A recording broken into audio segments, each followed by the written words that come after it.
ڕۆمانی داگیرکردنی تاریکی لە نووسینی بەختیار عەلیە و ئیحسان عوسمان کاری دەرهێنانی بۆ کردووە و لە ئەڵمانیا بە ئامادەبوونی خودی نووسەر و ژمارەیەکی بەرچاو لە بینەران نمایشکرا و زۆربەی ئەکتەرە بەشداربووەکانی ئەم کارە شانۆیە بەڕەگەز ئەڵمانین.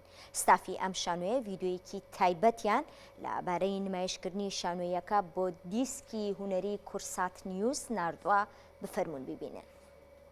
پروژه شانۆگەریە داگیرکردنی تاریکی یەکێک شانۆزی ژیانە منە کو ez ژیایم vî projeyê de beşdar bibim ya rast. Zor spas bû Mamosta Ehsan û bû wî delîvêt ku Mamosta Ehsan helxistîn bû hindê ku mirov di şanoya Almanî de bişêtin romaneka Kurdî ya ku li ser pirsa gelê Kurd li ser kultur û ziman û çanda gelê Kurd e ev rû bi hunermendên Alman re bînte serdepê şanoyê. Ez bar dikim ev e bi xwe bi xwe de berxwedan û şûreşeka mezin e cûrekê dî şûreşekeş tarzekê dî eger em bêjîn bi padînî ji ber ku me Kurdan şûreşên çekdarî pir girîn e û cihê daxeya ku me serkeftiyane hin destxoveneyî ye. Ez di vê şanogeriyê de dewra İsmet Oktay dilîzim. İsmet Oktay nijadperestekî Tirk e û rojekî hişyar dibe û dibîne ki zimanê xwe Tirkî ji bîr kiriye û zimanekî dinê diaxive û ew zimana cî zimanê Kurdî ye. Îcar di temamiya lîstikê de dike ku îspat bike ew ne Kurd e ew Tirk e. Xwe bi dewletê bide qebûlkirin ki ew Tirk e û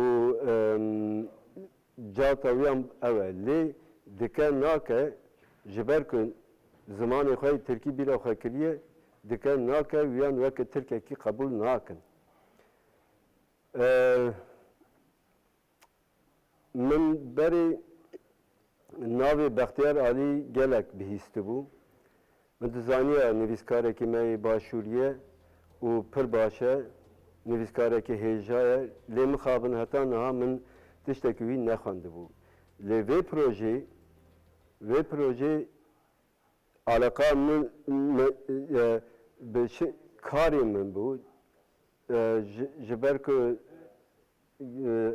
ez bo rola xwe û dewra xwe cî min hez dikir ew bikim Bextiyar Alî bixwînim û bêtir fam bikim. شانۆگەری داگیرکردنی تاریکی کە دەبێتە نوێترین پرۆژەی من لە ماڵی شانۆی نەتەوەی ئەڵمانیا شاری ویسبادن. نامەوێت زۆر قسە لەسەر ناوەڕووکی ڕۆمانەکە بکەم چونکە بەڕاستی ڕۆمانێکی تایبەتە. ڕۆمانەکە هەتاکو بڵێ جووری ئەدەبی جووری نووسینی ڕۆمانەکە زۆر ئاستێکی بەرزی هەیە. من ئەوە بۆ ڕەخنەگری ئەدەبی و خوێنەری کورد دێڵم. من دێم لەسەر ئەوە قسە دەکەم یان دەمەوێت لەسەر ئەوە قسە بکەم کە بۆچی ئەم ڕۆمانە بۆچی ئەبێ بکرێتە شانۆگەری یان بۆچی بکرێتە شانۆگەری و لە ئەڵمانیا پێشکەش بکرێت.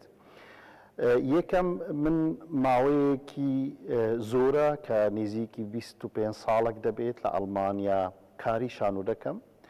کار بوو شانۆی ئەڵمانی دەکەم بەڵام هەموو کاتێک لە هەموو شانۆگەریەکی خۆمدا خەونی ئەوە دەبێنم چۆن ئەتوانم بابەتێکی کوردی کێشەیەکی کوردی بێنمە سەر سەحنەی ئەوروپی.